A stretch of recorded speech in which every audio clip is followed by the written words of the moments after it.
Welcome, dear viewers, to a thought-provoking discussion on the philosophy of poverty.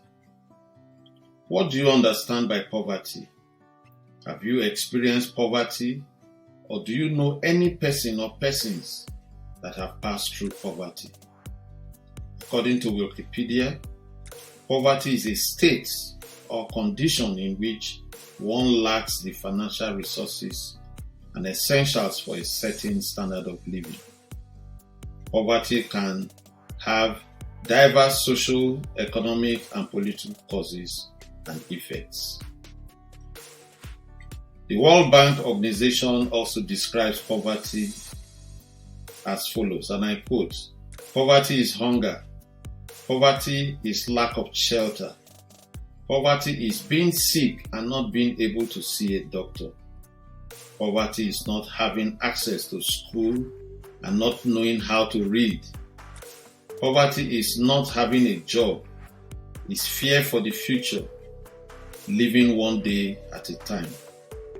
Poverty has many faces, changing from place to place and across time, and has been described in many ways. Most often, poverty is a situation people want to escape. So poverty is a call to action for the poor and the wealthy alike, a call to change the world so that many more may have enough to eat, adequate shelter, access to education and health, protection from violence, and a voice in what happens in their communities." In today's video, we will explore how this concept has evolved from medieval times to the present day, and also discuss strategies for overcoming it. So let's delve into this fascinating world of poverty and its philosophical implications. Part 1 is on the historical perspective.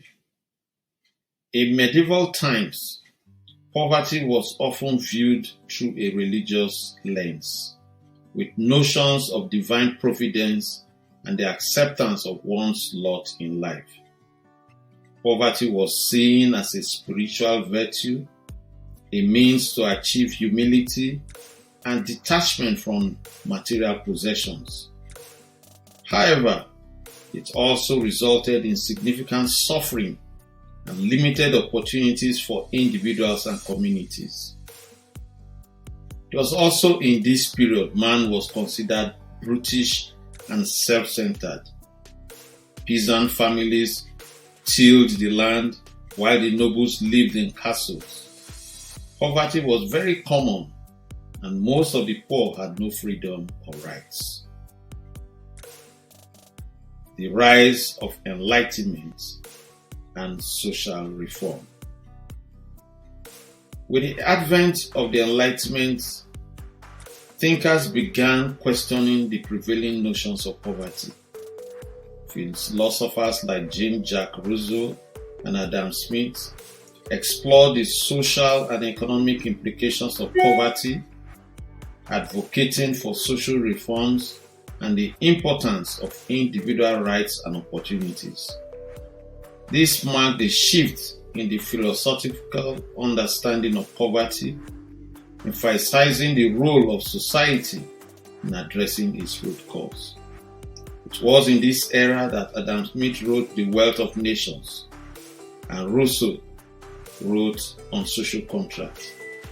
Many other philosophers delved into explaining the concept of poverty and drawing the attention of society to redefining the role of government and its people. In particular, the thrust was how to distribute the factors of production to alleviate poverty in society. This video will be too long if we delve into the different opinions. Part 3 is on modern perspectives on poverty. In the modern era, poverty is seen as a complex issue influenced by a variety of factors, including socioeconomic disparities, systemic injustices, and lack of access to education and resources. Philosophers, economists, and sociologists have contributed to understanding poverty's multidimensional nature and the need for comprehensive strategies to alleviate it. Several indices have been profiled as a basis for determining modern-day poverty. For instance, aspects such as housing, clothing, drinking water, health, sanitation, etc. are used to give an overall picture of poverty. The current global poverty index puts any person living on $2.15 or lower per day as an extreme case of poverty. Part 4. Overcoming poverty. Strategies for empowerment. While poverty persists in many parts of the world, there are ways to address and overcome it. Here are some of those strategies. A. Education and skill development. Access to quality education equips individuals with the knowledge and skills necessary for economic empowerment.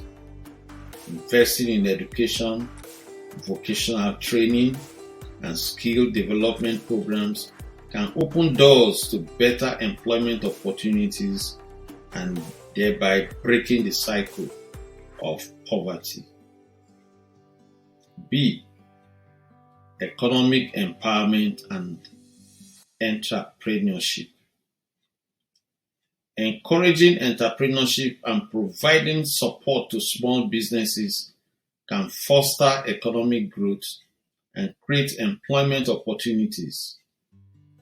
Microfinance initiatives, encouragement of small and medium-scale enterprises, mentorship programs, and access to capital can empower individuals to start their businesses and become self-sufficient.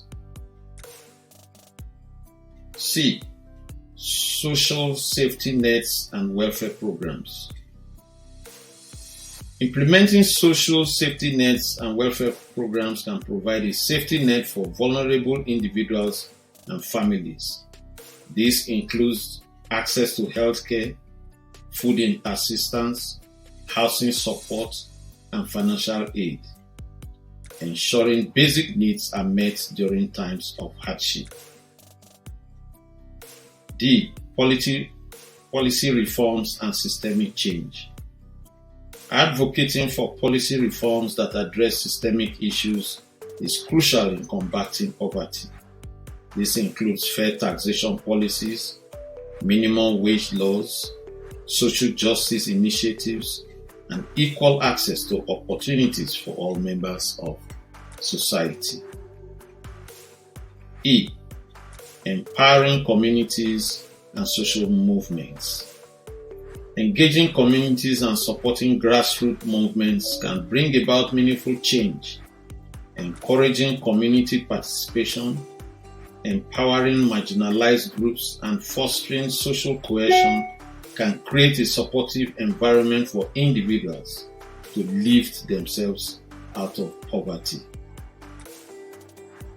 In conclusion, the philosophy of poverty has evolved over centuries, highlighting the need for collective efforts to address this complex issue.